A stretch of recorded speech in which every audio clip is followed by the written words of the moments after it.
Magandang umaga sa inyo lahat. Ako si Audrey at ang aking iulat ngayon ay patungkol sa Kabanata 12 ng Noli Me Tangere na pinamagatang Araw ng Mga Patay.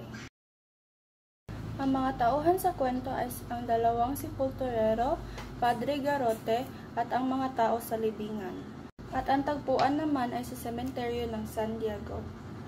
Ang mga talasalitaan ay sepulturero, ibig sabihin nagtatrabaho sa sementeryo o naglilibing ng mga patay. Makipot, ibig sabihin maliit o makitid. Napakaselan, ibig sabihin sensitibo. Babasahin naman natin ang buod ng Kabanatang 12. Matatagpuan ang isang malawak na palayan na nababakuran ng lumang pader at kawayan ang sementeryo ng San Diego. May malaking krus na nakatirik sa kalagitnaan nito. Masukal ang libingan at makipot ang daan patungo sa sementeryo. Maputik kung tag-ulan at maalikabok naman kung tag-araw. Noong gabing iyon ay napakalakas ng buhos ng ulan. 2 tao naman ang abala sa paghuhukay ng isang bahagi ng sementeryo. Ang isa ay matagal ng sepulturero, samantalang ang katulong nito ay bago pa at hindi mapakali sa kanilang ginagawa. Sinabi ng naninigayilyong lalaki sa isang sepulturero na lumipat na sila ng ibang lugar sapagkat sariwa dumudugo pa ang kanilang bangkay na kanilang hinuhukay. Hindi niya matagalan naman ang gayong tanawin.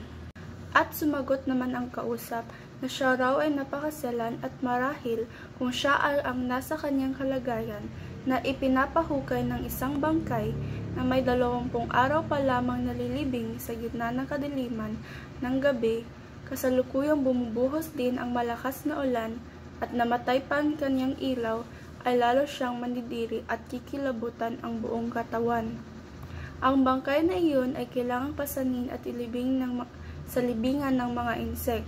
Ito ay dahil sa utos ng malaking kura na si Padre Garrote na walang iba kundi si Padre Damaso, ang kura paroko ng panahong iyon. Maikling pasulit 1 hanggang 10.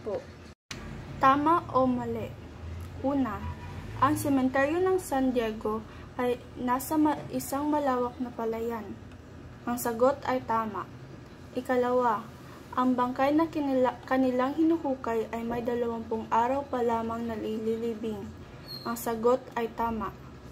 Ikatlo, ang bangkay na hinuhukay ay kailangan ilibing sa libingan ng mga insek. Ang sagot ay tama. Ikaapat, ang utos na paghuhukay at paglipat ng bangkay ay galing sa malaking kura na si Padre Garrote. Ang sagot ay tama. Ikalima, ang sementeryo ay masukal at makipot ang daan papunta rito. Ang sagot ay tama.